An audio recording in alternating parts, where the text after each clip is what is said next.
I've been staring at this blank page for 3 hours now, and my hands won't stop shaking long enough to write a decent sentence. The doctors keep telling me it's just trauma response, that my body needs time to readjust after what they're calling a severe decompression incident. They don't know what really happened down there. Hell, I'm not even sure I know what happened down there.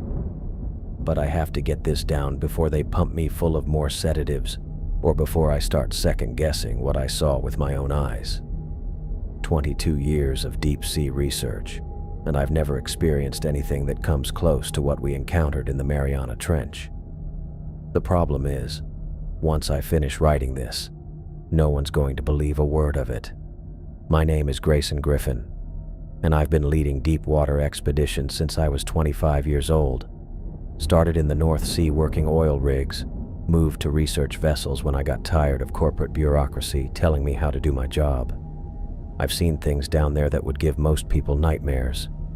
Bioluminescent creatures that look like they crawled out of alien worlds, geological formations that shouldn't exist according to textbooks, pressure environments that can crush a human body in milliseconds. The ocean doesn't care about your experience or your safety protocols. It'll kill you just as easily on your 1,000th dive as your first. That's why I was suspicious when Timothy Graves approached me about this expedition.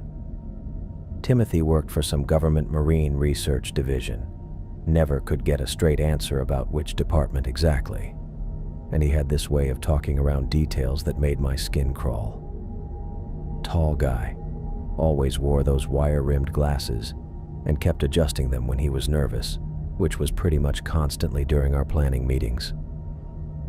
"We need someone with your experience for a sample collection mission," he'd said, spreading charts across my kitchen table like he was planning a military operation.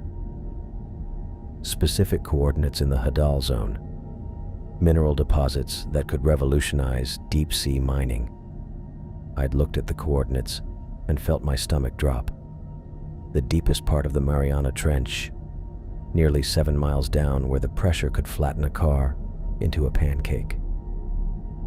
What kind of minerals are we talking about? Timothy had shuffled through his papers, not meeting my eyes. Rare earth elements, possibly some compounds we haven't cataloged yet. That should have been my first red flag.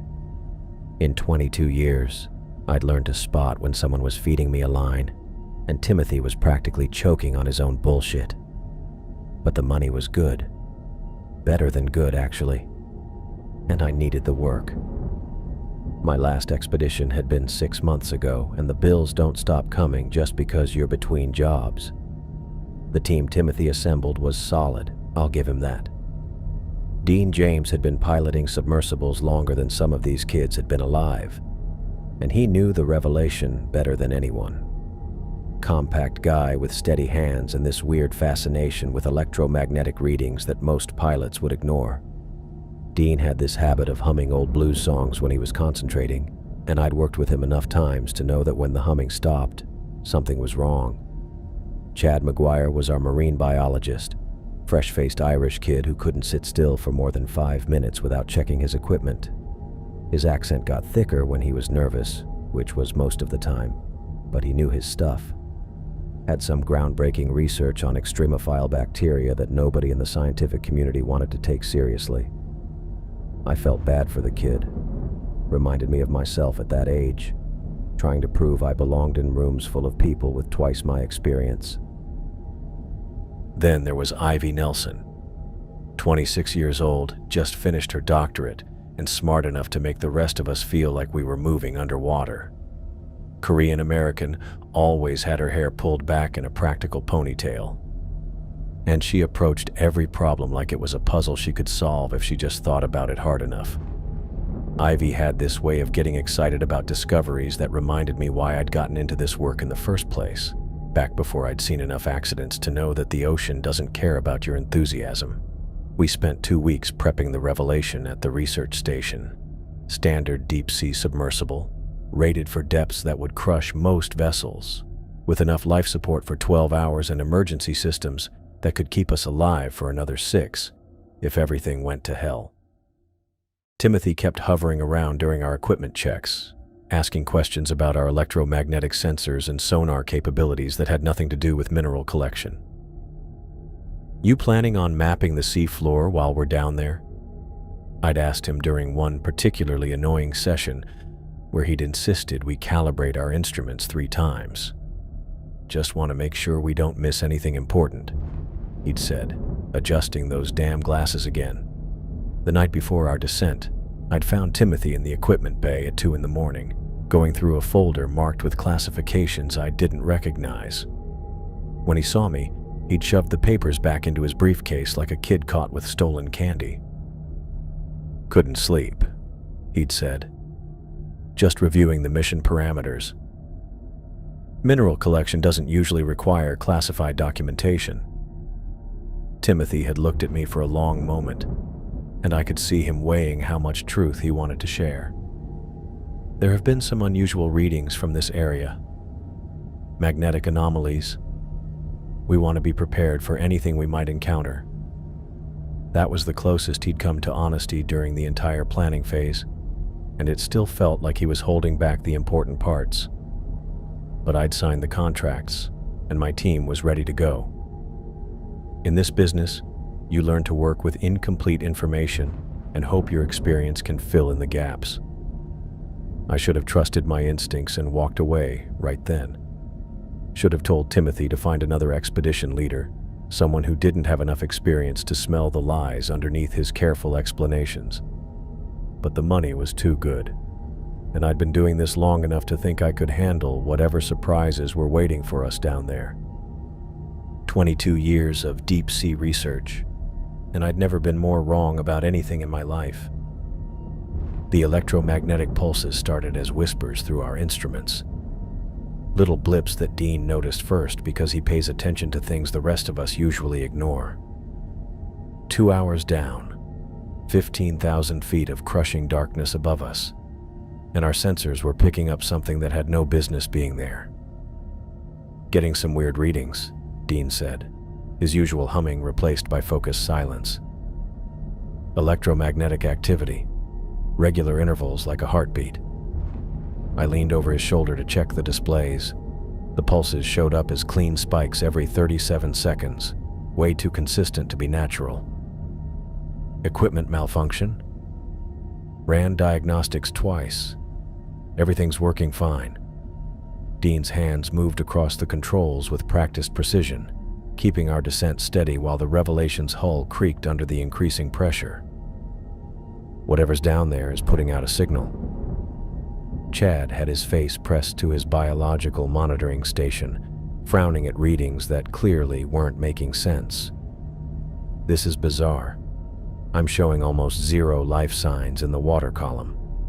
At this depth, we should be swimming through clouds of bacteria and microorganisms, but it's like everything's just gone." "Maybe they adapted," Ivy said, practically vibrating with excitement as she recorded everything. "Electromagnetic fields can affect biological systems. Whatever's generating these pulses might have created an environment where normal deep-sea life can't survive, so the organisms that are here evolved completely different survival mechanisms." I watched her scribble notes with the kind of enthusiasm that reminded me why I'd gotten into this work before I'd learned to be suspicious of everything. But something about Timothy's behavior was setting off every alarm bell I'd developed over 22 years of expeditions where people lied about what we were really looking for. He sat hunched over a manila folder I'd never seen during our planning sessions, reading through what looked like official reports with classification stamps across the top. When he noticed me watching, he tried to close the folder casually, but I'd already seen enough to know he'd been holding back information. "Timothy." My voice carried the kind of authority that made younger team members straighten up. "What's in the folder?" He adjusted his glasses, that nervous tell that meant he was about to feed me another line. "Just additional research parameters. Nothing that affects our mission." "Bullshit." I moved closer, and the cramped confines of the revelation meant he couldn't avoid me. "We're getting electromagnetic readings that don't match anything in the geological surveys you showed us. Chad's seeing biological anomalies that suggest this area has been altered somehow, and you're reading classified documents. So let's try this again. What's really down there?" Timothy looked around at the rest of the team, weighing how much truth he could get away with. Dean kept his eyes on the controls, but I could tell he was listening. Chad and Ivy had stopped their monitoring to watch our confrontation. "There have been 2 previous expeditions to these coordinates," Timothy said finally. "Both experienced equipment failures and had to abort their missions before reaching the target depth." "Equipment failures you didn't think were worth mentioning during our briefing?" "The failures were attributed to pressure-related malfunctions. Standard deep-sea risks." I held out my hand. "Let me see the reports." Timothy hesitated, then passed me the folder. The documents inside made my stomach drop. Both previous teams had reported the same electromagnetic pulses we were experiencing, followed by complete communication blackouts and navigation system failures. One team's final transmission mentioned geometric structures inconsistent with known geological formations before their radio went dead. Jesus Christ, Timothy. These teams barely made it back alive, and you thought this was information we didn't need? "The potential discovery justifies the risks," he said, but his voice lacked conviction. 6 months ago, deep penetration sonar detected a massive structure on the trench floor, something that shouldn't exist at these depths. The electromagnetic pulses were getting stronger, making our instruments flicker with each wave. Dean's humming had stopped completely, which meant he was worried about something he wasn't saying out loud. "What kind of structure?" Ivy asked, her excitement overriding any concern about the risks Timothy had hidden from us. "Geometric. Artificial. Roughly 3 miles in diameter." Chad looked up from his biological sensors, his face pale. 3 miles. That's bigger than most cities. "Which is why we need to document it properly," Timothy said. "The previous teams didn't have the right equipment or expertise. We do." I wanted to order Dean to abort the mission right then, but we were already committed. At this depth, emergency ascent procedures would take 18 hours minimum, and our life support was calculated for a full mission duration. Going back now would mean we'd used up our safety margins for nothing. 20,000 feet, Dean announced. "Electromagnetic interference is getting stronger. I'm losing intermittent contact with our surface support." The pulses were coming every 20 seconds now, and each one made the Revelation's lights flicker. Through the viewports, the water looked different somehow, clearer than it should be at this depth, with an almost crystalline quality that didn't match anything I'd seen in 2 decades of deep-sea work. 25,000 feet. Communication systems are down completely. Timothy was studying his classified reports like they contained answers to questions he hadn't asked yet. The previous teams lost communications at approximately this depth. It's expected. Expected by who? I demanded. Because nobody told the rest of us to expect anything except a routine sample collection mission. 28,000 feet, Dean said, approaching the trench floor. He activated our external floodlights, and the beams cut through the crystal-clear water to illuminate something that made everyone in the Revelation go completely silent. The ocean floor wasn't rock or sediment, or the biological muck you'd expect at these depths. It was metal. Perfectly smooth, metallic surface that stretched beyond our lights in every direction, covered with intricate geometric patterns that looked like they'd been carved by something with mathematical precision and artistic sensibility that had nothing to do with natural geological processes. "Holy shit," Chad whispered. Dean brought us closer, and the scale of what we were seeing became clear. The geometric patterns weren't random decorations. They were organized into complex designs that repeated and interconnected across the metallic surface like a massive circuit board or architectural blueprint. Some patterns looked almost familiar, like mathematical concepts I'd seen in textbooks, while others hurt to look at directly because they seemed to bend in directions that shouldn't exist. "This isn't a natural formation," Ivy said, her voice filled with awe and something that might have been fear. "This is constructed, designed. But by what?" I turned to Timothy, who was staring at the structure like he'd expected to find it, but hadn't prepared himself for the reality of seeing it. "How long have you known about this?" The sonar readings suggested something artificial, but we couldn't be certain without visual confirmation. "Don't give me that bureaucratic bullshit. You've been planning this discovery mission for months, haven't you? The mineral collection story was just cover to get us down here."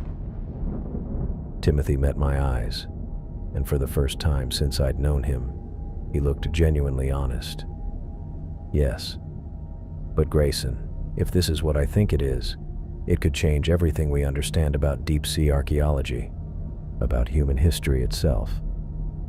Dean was piloting us along the edge of the structure, and our lights revealed that it extended far beyond what we could see.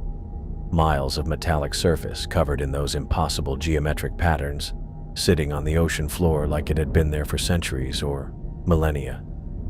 "The electromagnetic pulses are coming from directly below us," Dean reported. "Whatever this thing is, it's active." I stared down at the structure and felt something I'd never experienced in 22 years of deep-sea research. The absolute certainty that we were looking at something that human beings were never meant to find. The geometric patterns were moving. I blinked hard, thinking the pressure might be getting to me. But when I looked again through the viewport, there was no mistaking it. The intricate designs carved into the metallic surface were slowly shifting, rearranging themselves like pieces of some massive puzzle, solving itself.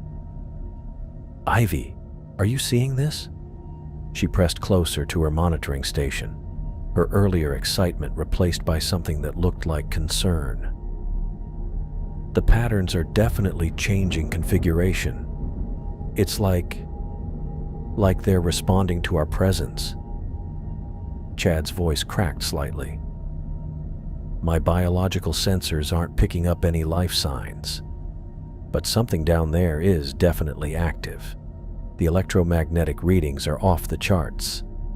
I turned to Timothy, who was still clutching that classified folder like it contained the secrets of the universe. "All right, enough games. What the hell are we really looking for down here?" Timothy adjusted his glasses, but this time the nervous gesture looked different, less like he was buying time to construct a lie and more like he was deciding how much truth he could handle sharing. "Dr. Carson Robinson," he said finally. "Deep-sea archaeologist. He's been theorizing about very old structures in ocean trenches for years. Non-human structures. Theorizing or finding? Both." Timothy opened the folder and pulled out what looked like personal correspondence rather than official reports. "Carson and I have been in contact for the past 18 months. His research suggested that certain deep ocean formations weren't geological at all, but constructed by something that predates human civilization by thousands of years." Dean's humming had stopped completely. "Where's this Carson guy now?" Timothy's pause lasted too long. "He disappeared on a solo dive 3 years ago. His last transmission described finding something he called an eye that looked back at him. The patterns below us were moving faster now, the geometric designs flowing like liquid metal across the surface." Dean adjusted our position, following the edge of the structure, and the scale of what we were seeing became clear. This thing stretched for miles in every direction, far beyond what our lights could illuminate. "This is bigger than Manhattan," Ivy whispered. "How is something this massive just sitting on the ocean floor without anyone knowing about it?" Because it's 7 miles down in the deepest part of the ocean, I said. And because the few people who found it either don't come back or come back telling stories nobody wants to believe. Chad was frantically adjusting his instruments. The electromagnetic pulses are getting stronger. Whatever's powering this thing, it's ramping up activity. Dean piloted us along what seemed to be the structure's perimeter, revealing more of its impossible scope. The geometric patterns weren't random decorations. They were organized into complex networks that connected and branched like neural pathways or circuit boards designed by something with mathematical understanding that made human engineering look like children's blocks. There, Ivy pointed through the viewport. The patterns are all converging toward that central area. About half a mile ahead, the flowing geometric designs were moving toward a circular formation, roughly 300 feet in diameter. As we approached, the constant motion of the patterns began to slow, then stopped entirely. The electromagnetic activity just ceased, Chad reported. Complete silence. The circular area had become perfectly smooth, like a massive lens or mirror embedded in the metallic surface. Dean brought us directly over it, and our lights reflected off the polished surface with an intensity that made us all squint. "Look at the reflection," Ivy said, her voice barely above a whisper. I stared down at the mirror-like surface, expecting to see the Revelation's hull reflected back at us. Instead, the reflection showed something else entirely, something organic and alive that made my skin crawl. It was an eye. Massive, easily 300 feet across, with an iris that looked distinctly non-human. The pupil was elongated rather than round, and the iris itself seemed to be made of overlapping scales, or plates, that shifted with subtle, breathing-like movements. "That's not our reflection," Dean said, stating the obvious, because none of us could quite process what we were seeing. Chad's instruments suddenly spiked. "I'm getting readings now. Massive biological activity directly below us." The eye in the reflection blinked. Timothy leaned forward, his face pale but his eyes bright with the kind of terrible excitement that comes from having your worst theories confirmed. Carson was right. We found something that came before human civilization. Something that's been waiting down here for thousands of years. The low-frequency vibration started as a barely perceptible hum, but within seconds it had grown strong enough that we could feel it through the Revelation's hull. The sound seemed to come from everywhere at once, resonating through the water and into our bones. "It knows we're here," Ivy said. The eye in the reflection was definitely looking at us now, the alien iris contracting and expanding like it was trying to focus on our submersible. The vibration grew stronger, and I realized with growing horror that what we were hearing wasn't just sound. It was communication. The iris contracted like a camera lens focusing, and suddenly the eye wasn't just 300 feet across anymore. It was expanding, growing larger as we watched. Or maybe we were getting pulled closer. I couldn't tell which was worse. "Dean, get us out of here. Now." He was already working the controls, but his face had gone pale. "Engines aren't responding. Nothing's responding." The organic-looking iris tightened with mechanical precision, and I could see layers of scaled plates shifting beneath the surface like some impossible biological aperture. The thing was definitely focusing on us now, studying us with an intelligence that made my skin crawl. Timothy dropped his classified folder, papers scattering across the cramped cabin as he lunged for his instrument panel. The electromagnetic readings are off the charts. Whatever this thing is, it's powering up. "Timothy." My voice carried 22 years of authority and barely controlled anger. "You brought us here on purpose. You knew about this thing." He didn't deny it this time. His hands shook as he pulled out more documents from inside his jacket. Personal correspondence, not official reports. Carson's research suggested this entity might be connected to several missing deep-sea expeditions over the past decade. The Nereid in 2019, the Cousteau III in 2021, the research vessel Hadal Explorer last year. Missing expeditions you forgot to mention during our briefing? They weren't just missing. Some of them came back, but the crews... Timothy's voice trailed off as he found what he was looking for, handwritten testimonies that looked like they'd been copied from psychiatric evaluations. The survivors described being taken by something in the deep, pulled into what they called a collection. Chad's biological sensors started screaming, alarms blaring as readings spiked beyond anything his equipment was designed to measure. Massive biological activity. This thing isn't just alive, it's ancient. The cellular structures I'm detecting shouldn't be possible. The eye was definitely bigger now, easily 500 feet across, and I realized with growing horror that it wasn't expanding. We were being pulled toward it. The smooth metallic surface around the eye had started to curve inward, creating a depression that funneled down toward the center. Dean, emergency thrusters. Everything we've got. Already tried. The water's acting like it's thick as molasses. We're not moving. Ivy pressed her face to the viewport, her earlier excitement replaced by something that looked like terror mixed with fascination. Look at the center. The pupil isn't empty. She was right. What I'd thought was a black void in the center of the eye was actually something else entirely. A swirling vortex of water and light that seemed to spiral down into impossible depths. The movement was hypnotic, like staring into a whirlpool that bent light in directions that hurt to follow. "It's not just an eye," Ivy whispered. "It's a gateway."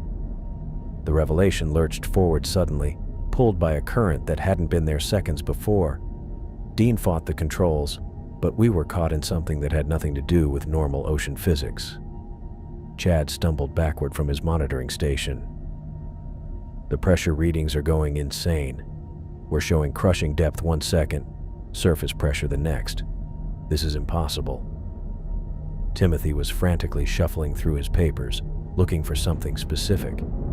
Carson's final transmission mentioned coordinates. He was trying to tell someone on the surface exactly where this thing was located.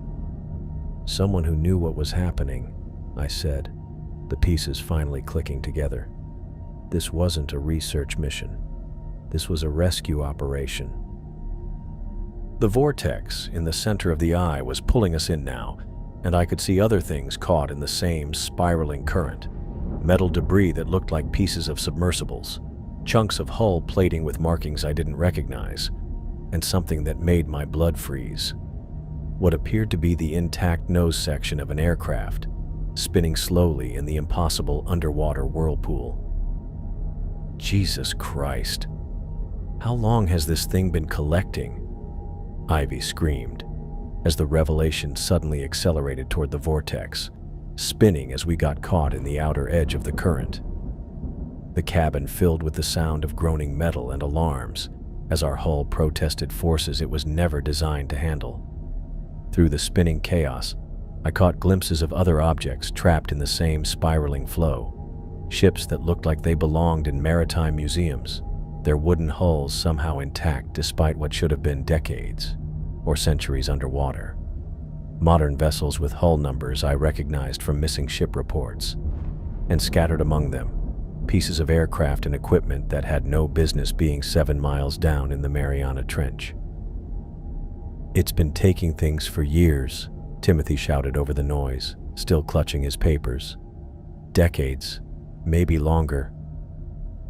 Dean was fighting to maintain control, but we were spinning faster now, pulled deeper into the vortex by currents that defied everything I knew about underwater physics.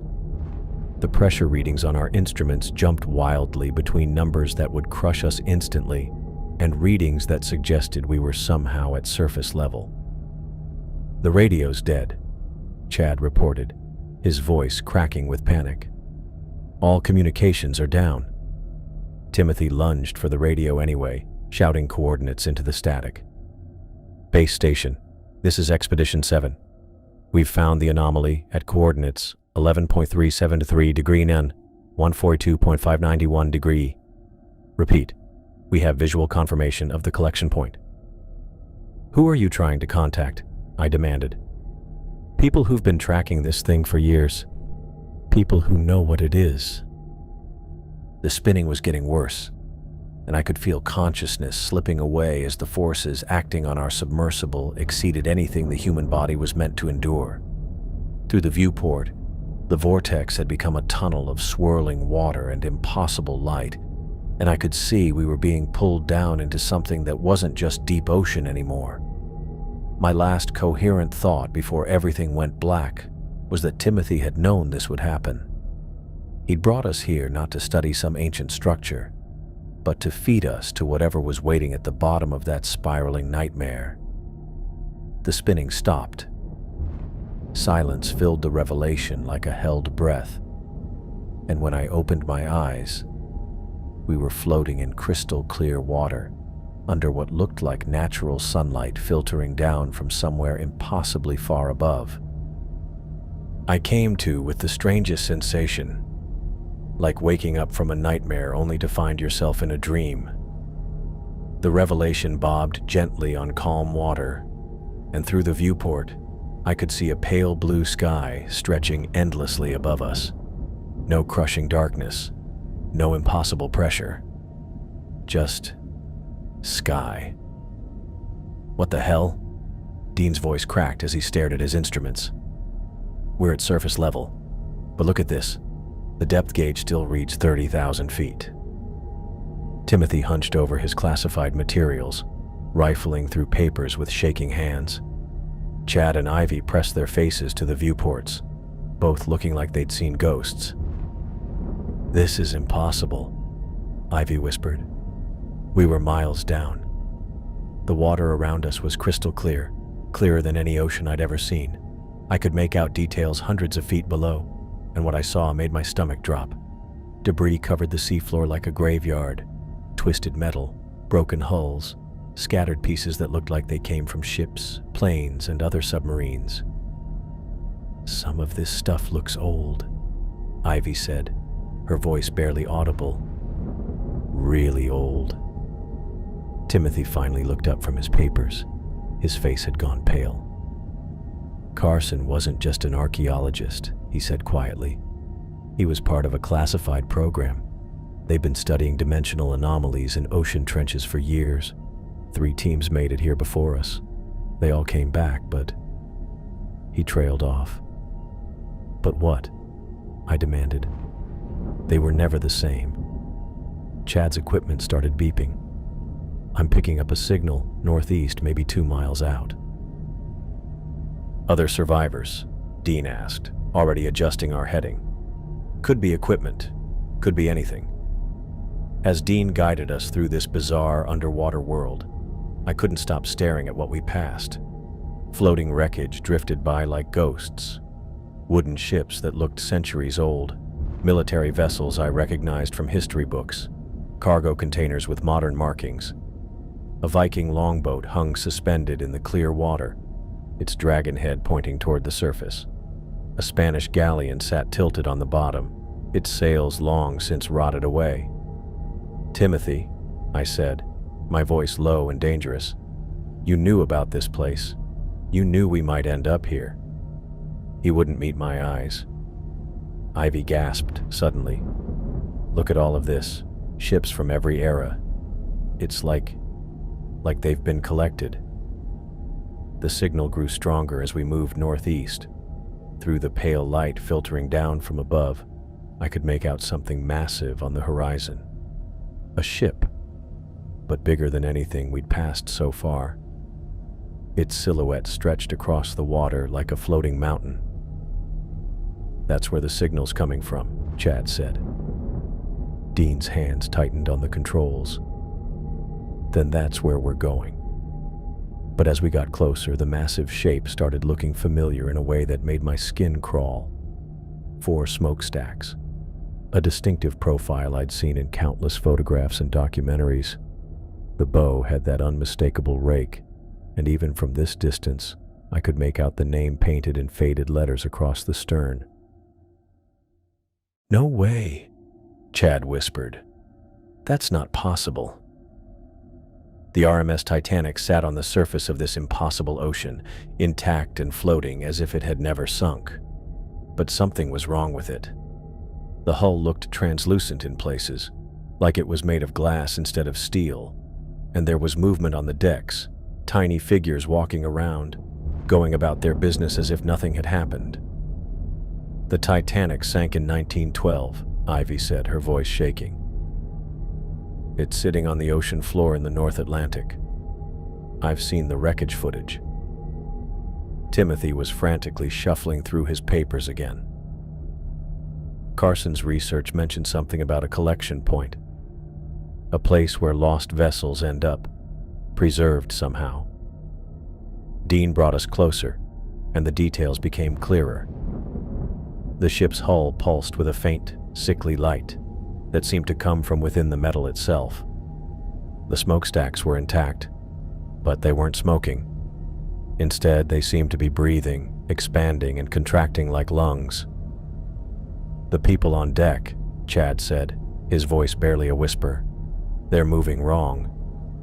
He was right. The figures walking around the ship's deck moved with jerky, unnatural motions, like marionettes being controlled by someone who'd never seen a human walk before. Even from our distance, something about their movements made my stomach turn. "We need to get closer," Timothy said. If Carson's theories were right, this ship might hold answers about what happened to the other expeditions. Or it might be a trap, I said. But Dean was already piloting us toward the Titanic's starboard side.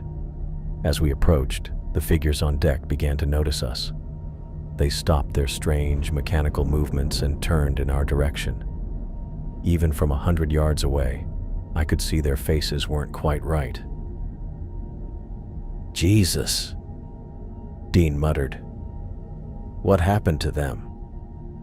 The people on deck were gathering at the rail now, pointing at us with fingers that seemed too long. Their skin had the same translucent quality as the ship's hull, and I could see dark shapes moving beneath the surface, veins, or something worse. One figure broke away from the group and approached the rail directly in front of us. It was a woman in what looked like an Edwardian dress, the kind passengers would have worn in 1912. But her face was all wrong, stretched and hollow, with eyes that reflected the pale light like mirrors. She pressed herself against the rail and opened her mouth, but no sound came out. Her lips moved frantically, trying to tell us something urgent. "Can anyone read lips?" Timothy asked. The woman's movements became more desperate. She pointed at us, then at herself, then made a slashing motion across her throat. Other figures joined her at the rail, men in naval uniforms, women in period dress, even what looked like children. All of them had the same translucent skin, the same hollow eyes, the same desperate need to communicate something they couldn't say. "They're trying to warn us," Ivy said softly. The woman in the Edwardian dress pressed her face against what should have been empty air, but seemed solid to her, like there was glass between us and the ship. Her mouth moved again, more slowly this time, and I caught a few words. "She comes at night." Chad's instrument suddenly went crazy, alarms blaring as his biological sensors spiked beyond anything they were designed to measure. Massive life signs. Something huge is moving below us. The figures on the Titanic's deck scattered, running for cover with that same jerky, unnatural gait. The woman in the dress took one last look at us, her hollow eyes filled with what might have been pity, before she too fled into the ship's interior. The pale sky above us began to darken. The signal grew stronger as we approached the massive shape, and my stomach dropped as the details became clear. 4 smokestacks. That distinctive profile I'd seen in documentaries. The unmistakable rake of the bow cutting through water that shouldn't exist. "That's the Titanic," Chad whispered. But this wasn't the broken wreck sitting on the North Atlantic floor. This ship floated intact on the surface, its hull gleaming with that same sickly translucent glow we'd seen on the metallic structure below. Parts of the steel looked like glass, pulsing with veins of light that moved through the metal like blood through arteries. "Impossible," Ivy breathed. "The Titanic sank in 1912. It's been photographed on the ocean floor." Timothy was digging through his papers again, hands shaking as he found what he was looking for. Carson's research mentioned collection points, places where the entity gathers lost vessels and preserves them. He looked up, his face pale. He theorized that some ships don't actually sink, they get taken. Dean brought us closer, and I could see the ship wasn't just the Titanic anymore.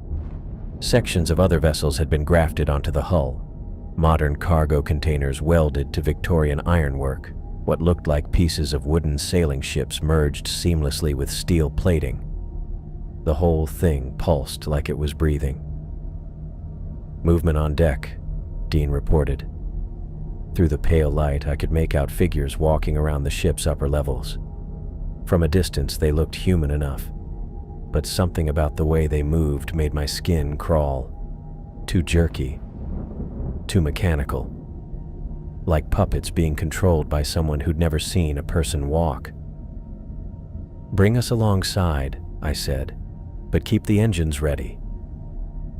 As we got closer, the figures on deck noticed us. They stopped their strange movements and turned in our direction, gathering at the rail. What I saw made my blood freeze. They were human, or had been once. But their skin had that same see-through quality as the ship's hull, and I could see dark shapes moving underneath, veins or something worse. Their faces were stretched and hollow, eyes reflecting the pale light like mirrors.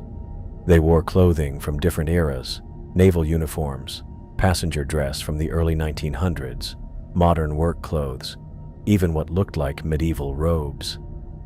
"Jesus Christ," Dean muttered. "What happened to them?" Chad's instruments were going crazy. Massive biological activity. These things are alive, but the readings don't make sense. It's like they're caught between living and dead. The creatures pressed against the rail, pointing at us with fingers that seemed too long. Their mouths moved frantically, but no sound came through the water. One figure broke away from the group. A woman in an Edwardian dress, the kind wealthy passengers would have worn in 1912. She approached the rail directly in front of our viewport and pressed her face against what should have been empty water, but seemed solid to her. Her hollow eyes locked onto mine, and tears streamed down her transparent cheeks. Her mouth moved desperately, trying to tell us something urgent. "Can anyone read lips?" Timothy asked. More creatures joined her, men in naval uniforms from different centuries, women in clothing spanning decades, even what looked like children. All of them had the same translucent skin, the same hollow eyes, the same desperate need to communicate something they couldn't say. The woman in the dress pressed both hands against the invisible barrier between us, her mouth moving more slowly now. I caught fragments of words. "Don't. Stay. She comes." "They're trying to warn us," Ivy said softly. Timothy was frantically checking his files. Carson's notes mentioned collected souls, people taken by the entity and preserved in this dimensional pocket. But look at this. He theorized they gradually lose their humanity the longer they remain here. I studied the creatures more carefully and realized Timothy was right. Some looked more deteriorated than others. The woman in the 1912 dress still had recognizable human features, while others, further back on the deck, were barely recognizable as having once been people. The woman pressed her face closer to our viewport, her hollow eyes filled with what might have been pity. Her mouth moved again, and this time I understood clearly. "She comes at night." Chad's alarms started blaring. "Something massive is moving below us. Really massive." The creatures on deck suddenly scattered, running for cover with that same jerky, unnatural gait. The woman in the dress took one last look at us, her expression mixing desperation with resignation, before she too fled into the ship's interior. Above us, the pale sky began to darken. "Dean," I said, my voice tight, "we need to move. Now." But as he reached for the controls, more creatures appeared along the Titanic's hull. They weren't running anymore. They were climbing down toward us, their movements spider-like and wrong. Their hollow eyes reflected our lights as they descended, and I realized with growing horror that they weren't trying to escape whatever was coming. They were trying to escape with us. The creatures hit our hull with wet, slapping sounds that made the Revelation lurch sideways. I grabbed the nearest handhold as more figures swarmed over our viewports. Dozens of them, maybe hundreds, all clinging to our submersible with fingers that shouldn't have been able to grip smooth metal. "They're going to tip us over," Dean said, fighting to keep us level as the weight shifted our balance. The woman in the 1912 dress pressed herself against our main viewport, her hollow eyes wide with panic. Behind her, I could see others climbing down from the Titanic, sailors in uniforms from different centuries, passengers in everything from medieval robes to modern jeans, even what looked like Viking warriors with braided beards and leather armor. "How is this possible?" Chad whispered, staring at a figure in what appeared to be Roman centurion gear. "These people are from completely different time periods." "They're not trying to hurt us," Ivy said, watching their movements carefully. "Look at their faces. They're terrified."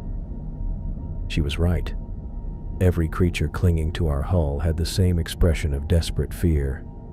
The woman in the dress was mouthing words frantically, her transparent fingers tapping against the glass in urgent patterns. "Timothy," I said, "you're good with languages. What's she saying?" Timothy leaned forward, studying her lip movements. "She keeps repeating the same thing. She comes at night. She comes at night." More creatures pressed against our viewports, all trying to communicate at once. A sailor in what looked like a World War II naval uniform pointed downward repeatedly, then drew his finger across his throat. A woman in 1960s clothing held up both hands, showing 10 fingers, then made a cutting motion. "10 what?" Dean asked. 10 minutes? 10 hours? Chad was studying his instruments, his face pale. "The biological readings are off the charts, but look at this. Some of these creatures register as more deteriorated than others. The woman in the 1912 dress still shows significant human cellular structure, but that Viking guy barely registers as having been human at all. They lose more of themselves the longer they're here," Ivy said quietly. "Whatever this place does to people, it's gradual." The woman in the dress suddenly pressed her fingernail against the glass and started scratching.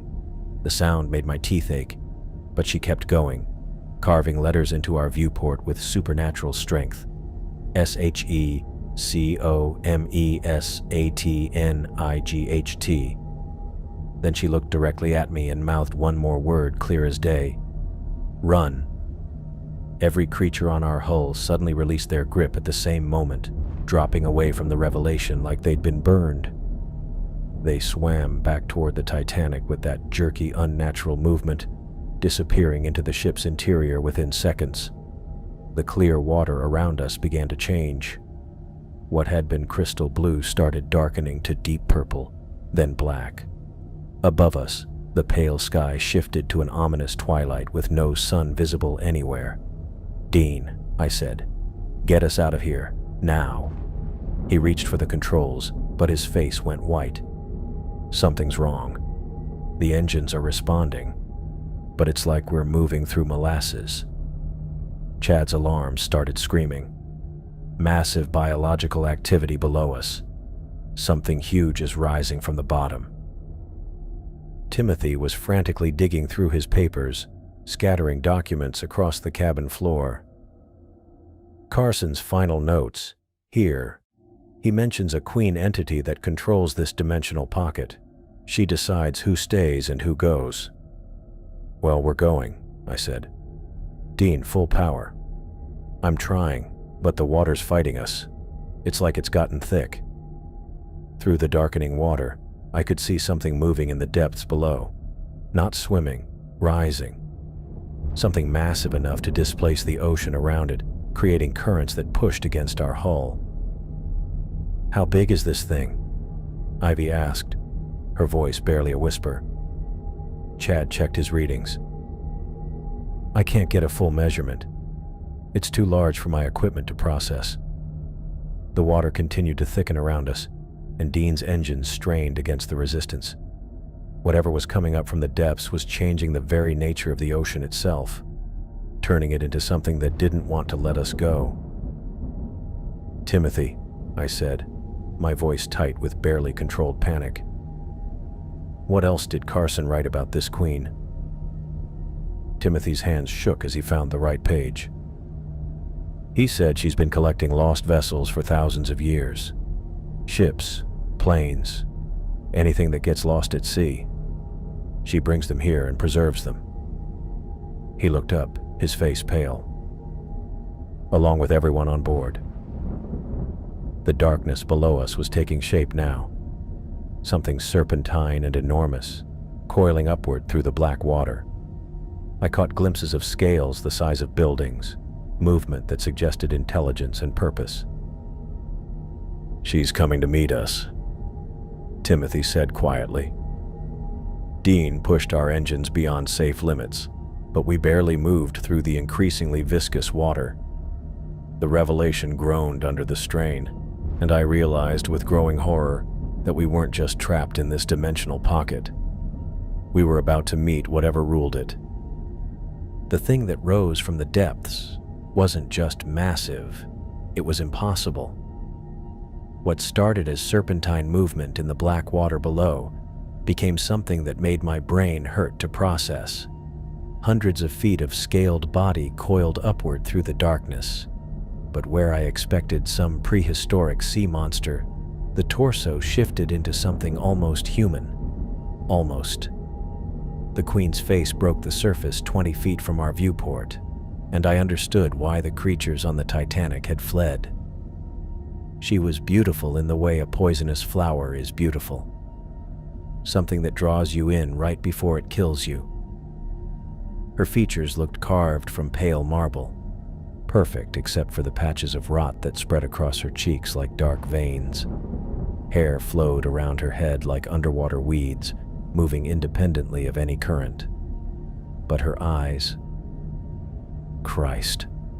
Her eyes burned with an intelligence that had been watching the ocean for longer than human civilization had existed. Welcome to my collection. The words appeared in my head without her lips moving. Not heard. Felt, like someone had reached into my skull and planted the thoughts there. Beside me, Chad made a choking sound and pressed his hands to his temples. She's in our heads, Ivy whispered. The Queen's massive form shifted closer, her serpentine lower body creating currents that rocked the revelation. When she focused on Timothy, her expression changed to something like recognition. You carry the scent of one who sought me before, the one who called himself Carson. Timothy's face went white. Where is he? What did you do to my brother? Brother. The word hit me like a physical blow. Not just some researcher Timothy had been tracking, his actual brother. Carson Robinson is safe in my collection, as you will be. As you all will be. The Queen's voice in our minds carried the weight of absolute certainty. I have been gathering the lost for millennia, ships that vanish in storms, aircraft that disappear over deep water, souls who wander too far from the safety of shallow seas. Dean's hands moved over the controls, but when he tried to engage the engines, nothing happened. The water around us had become thick as syrup, holding the revelation in place like amber. "You cannot leave," the Queen continued, her rotting beauty filling our viewport. "But I offer you a choice that few receive. Join my collection willingly, and you may retain much of what you are. Resist and become as the others, preserved but empty, walking my vessels with no memory of the lives you once lived." Chad was hyperventilating, his instruments forgotten as he stared at the creature outside. "This isn't real. This can't be real." "Your friend Carson chose to resist," the Queen said, and I caught the hint of sadness in her mental voice. "He swims among my collection now, changed but not entirely lost. Perhaps seeing him will help you understand." The water around us shimmered, and through the murk I saw a figure approaching. Tall, thin, moving with that same jerky gait we'd seen from the creatures on the Titanic. As it got closer, Timothy made a sound like he'd been punched in the gut. The thing had been human once. Still was, in a way. But its skin had that same translucent quality as the others, and its eyes reflected our lights like mirrors. It wore the remnants of a diving suit that seemed to have partially merged with its flesh. "Carson," Timothy whispered. The creature that had been Carson Robinson pressed against our viewport, its hollow eyes focusing on Timothy with what might have been recognition. Its mouth moved soundlessly, trying to form words it could no longer speak. "He remembers you," the Queen said. "Love is the last thing to fade from my collection. It sustains them when everything else is gone." Timothy was crying now, tears streaming down his face as he pressed his hand against the glass where Carson's translucent fingers touched from the other side. "I came to find you," Timothy said. "I'm sorry I didn't believe your research. I'm sorry I let you go alone." Ivy was frantically digging through Timothy's scattered papers, her hands shaking as she searched for something. "There has to be a way out. Carson's notes. He must have found something." "The dimensional rift," Dean said suddenly. "The way we came in. If we can reach it." "I control the currents here," the Queen interrupted. "I decide who enters and who remains. You will not leave my collection." But Ivy had found what she was looking for. Here, Carson's electromagnetic frequency calculations. He theorized that specific wavelengths could disrupt the dimensional stability. She looked up at me, her eyes bright with desperate hope. "Our sonar array. If we overload it, create the right frequency, it could tear the revelation apart," Dean said. "Better than becoming one of those things," Chad whispered, staring at Carson's transformed face. The Queen's expression shifted to something like anger. "You would risk destruction rather than accept the peace I offer? The eternal preservation of your essence?" Carson's figure suddenly became more animated, pressing both hands against our viewport and shaking his head frantically. Even transformed, even hollow, he was trying to warn us away from his fate. "He's telling us to run," Timothy said, his voice breaking. I looked at our instruments, at the sonar array that could either save us or kill us, at the Queen's massive form blocking our path to freedom, at Carson's desperate attempts to communicate across the barrier between human and something else. 22 years of deep-sea experience had taught me when to take calculated risks. This wasn't calculated. This was pure desperation. "Dean, when I overload the sonar, you punch those engines the second the water loosens up. Grayson, if the frequency's wrong, then we die as humans instead of living as whatever those things are." I reached for the sonar controls, my hands steady despite everything. The Queen's eyes locked onto mine, and I felt her presence pressing against my thoughts, trying to stop me. "You cannot escape what you have found," she said. "I am eternal. I am patient. I will have you all." "Maybe," I said, and slammed my fist down on the sonar overload. The sonar array exploded in a shower of sparks, and the most god-awful screech I'd ever heard. The electromagnetic pulse hit the Queen like a physical blow, and her perfect, rotting face contorted in what could only be agony. She writhed backward into the depths, her massive serpentine body thrashing through the water hard enough to send shockwaves through our hull. "It's working!" Ivy shouted over the chaos of alarms and sparking electronics. The dimensional pocket started coming apart around us. The pale sky above flickered between day and night like a broken light bulb, and the water churned so violently I thought we'd be torn to pieces. The Titanic in the distance tilted at impossible angles as the ocean itself seemed to forget which way was up. "Dean, now!" I yelled. He slammed the throttle forward, and for the first time in what felt like hours, the revelation actually moved. The water was still thick, but the Queen's control was slipping. Our engines screamed in protest, but we lurched forward through the chaos. "Where's the rift?" Dean asked, fighting to keep us level as dimensional turbulence threw us around like a toy. "Same direction we came from," I said, though with our navigation systems fried and the world spinning around us, I was mostly guessing. Timothy was hunched over his scattered papers, but he wasn't reading them anymore. He was staring at Carson's transformed figure, which was being swept away with dozens of other creatures as the dimensional currents went haywire.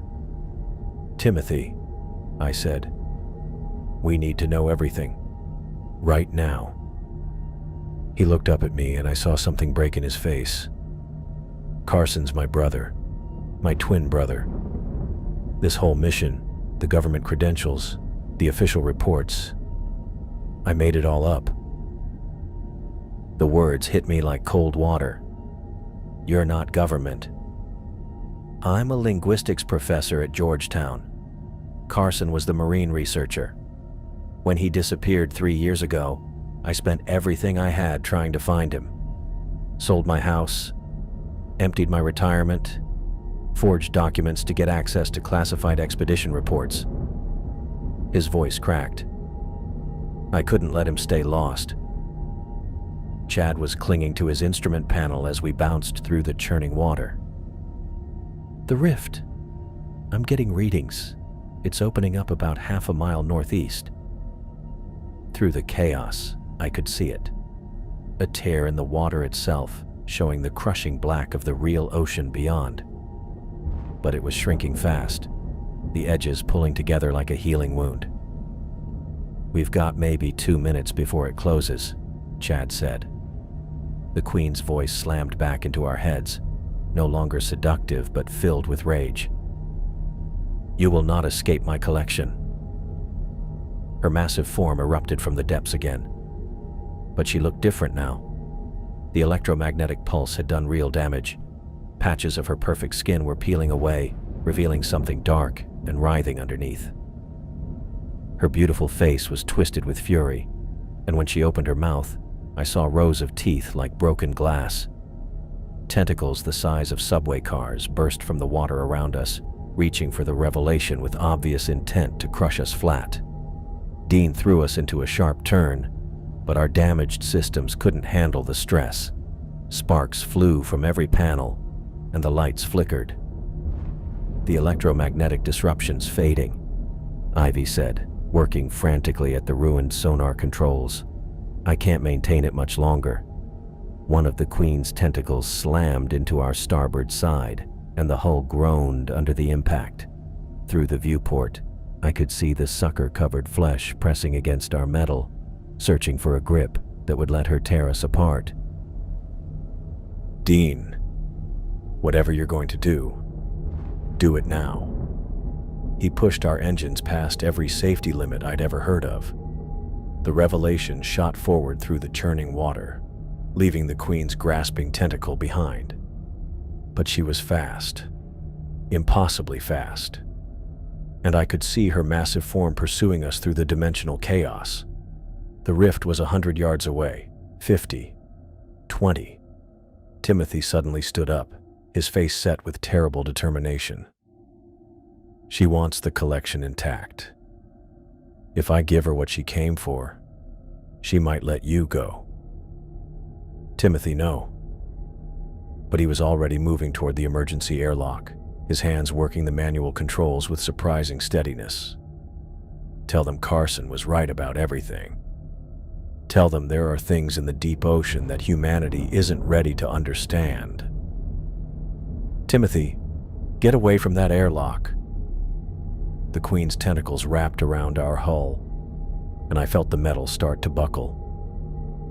Through the murky water, I could see Carson's transformed figure among the swirling chaos of displaced creatures, his hollow eyes fixed on our submersible with something that might have been recognition. Timothy looked back at us one last time. I'm sorry I lied to you all, but I'm not sorry I tried to save him. He hit the emergency release.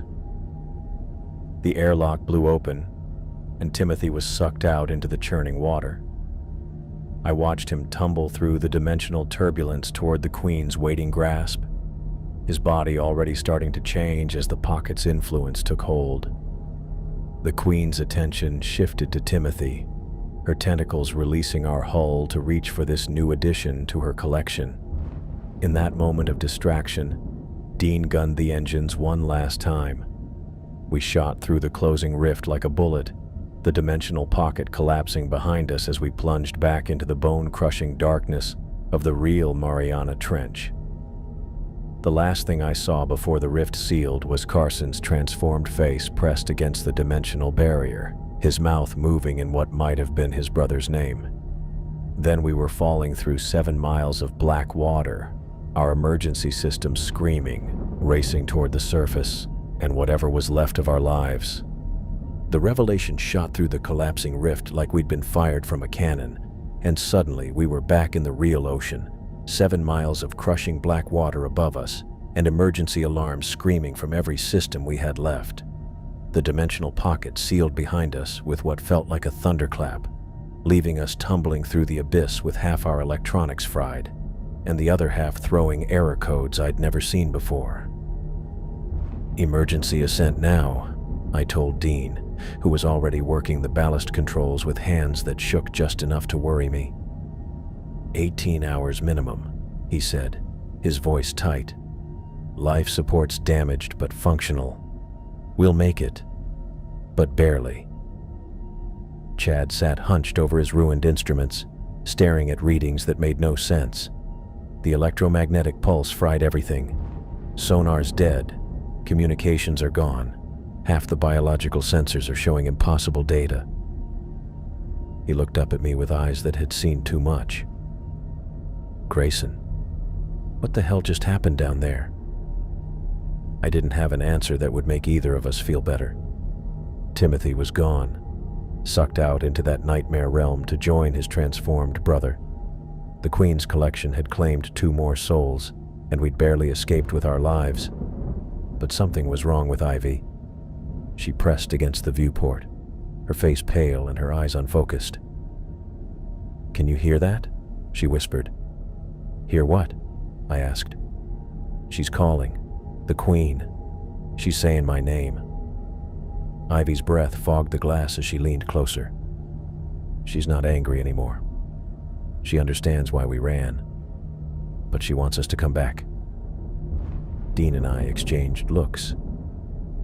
Decompression psychosis was real, and exposure to whatever that dimensional pocket had been could have scrambled anyone's brain.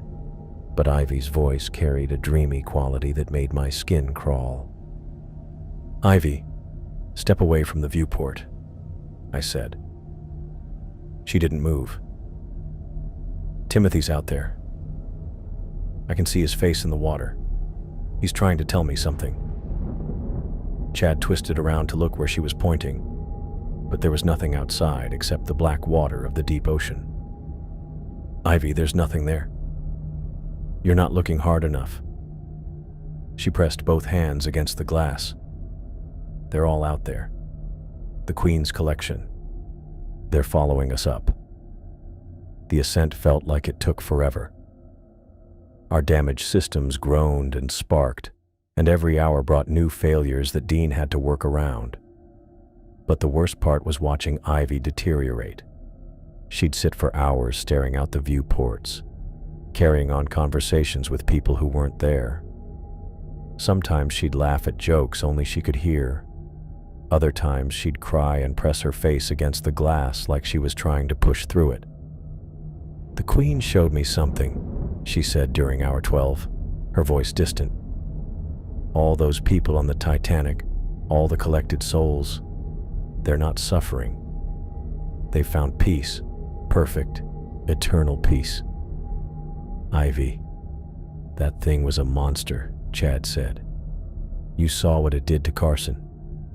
Carson chose to resist. That's why he changed so much. But the others, the ones who accepted their fate, they're beautiful now, translucent and perfect and free from all the pain of being human." I tried to keep her talking about normal things, her research, her family, anything to anchor her to reality, but she kept drifting back to the Queen and the collection, describing them with the kind of reverence that made my blood run cold. When we finally broke the surface after 18 hours of climbing through the dark, I'd never been so happy to see sunlight. Our support ship was waiting for us, having spent 36 hours searching after we'd lost contact. The crew pulled us aboard with relief and questions I wasn't ready to answer. The debrief was a nightmare. 3 officials in suits who listened to our story with the kind of polite skepticism reserved for people who'd obviously suffered some kind of breakdown. They nodded and took notes when I described the electromagnetic anomalies in the metallic structure. They started looking concerned when Chad talked about the dimensional pocket and the impossible physics. By the time I got to the Queen and her collection of transformed souls, they were exchanging glances that said everything about what they thought of our mental state. "Nitrogen narcosis can cause vivid hallucinations," one of them said. "Combined with the stress of equipment failures and the isolation of deep-sea work, it's not uncommon for experienced divers to report seeing impossible things." "We all saw the same impossible things," I said. "Shared delusions are well documented in high-stress situations." They confiscated Timothy's forged documents and what was left of our equipment, told us we'd be debriefed again once we'd had time to recover from our traumatic experience. The subtext was clear: keep quiet about the crazy stuff, and maybe we'd keep our careers. That night, while we were recovering in our quarters aboard the support ship, I couldn't sleep. Every time I closed my eyes, I saw the Queen's rotting beauty and Carson's hollow, transformed face. I kept thinking about Timothy's sacrifice and wondering if it had bought us anything more than a few extra hours of life. Around 3 in the morning, I heard footsteps in the corridor outside my cabin. Soft, careful steps like someone trying not to wake anyone. I got up and cracked my door, just in time to see Ivy walking toward the deck stairs.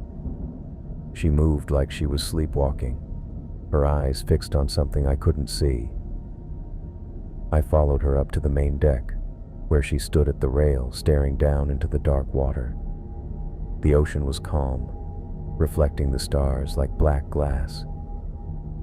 She was talking to herself or to someone, her voice too low for me to make out the words. "Ivy," I said softly. She turned to look at me and her eyes were different.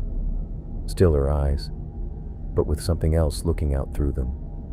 Something that had seen the Queen's realm and found it beautiful.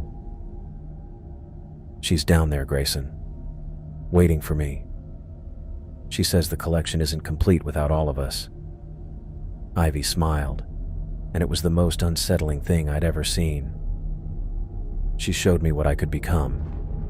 Translucent and perfect, free from all the doubt and fear and pain of being human. Ivy, step away from the rail. The Queen isn't a monster. She's a gardener, collecting beautiful things and preserving them forever. Timothy understands now. Carson understands. They're happy in ways they never could have been in the world above. I took a step toward her, but she held up a hand to stop me. I can hear them calling my name, all of them, singing together in harmony. The Queen's voice is the most beautiful sound I've ever heard. Ivy climbed up onto the rail, balancing on the narrow metal with perfect grace. She's offering me a choice, just like she offered all of you. I can go willingly and keep most of what I am, or I can resist and be changed into something else. Ivy, don't do this. She looked back at me one last time, her face serene in the starlight. Tell my parents I found something wonderful. Tell them I'm finally at peace. Before I could move, before I could shout for help, she stepped off the rail and disappeared into the black water below. I heard the splash, saw the ripples spreading outward in perfect circles, and then nothing. The search team spent 3 days looking for her body. Divers, sonar sweeps, everything they had. But I knew they wouldn't find anything. Ivy had gone home to join the Queen's collection, just like she'd wanted. Now I'm here in this medical facility, writing down everything that happened while the doctors talk about trauma response and decompression sickness. Chad's been committed to a psychiatric ward after he tried to convince a reporter that there were monsters in the Mariana Trench. They'll probably drum me out of service too, once they decide I'm too unstable for deep-sea work. I burned Timothy's forged documents like they asked me to, but I kept Carson's original research notes, the real ones hidden in Timothy's jacket. Someone else will come looking eventually. Someone else will be drawn to investigate that thing down in the deepest part of the ocean. And when they do, maybe they'll be smart enough to turn around and swim away.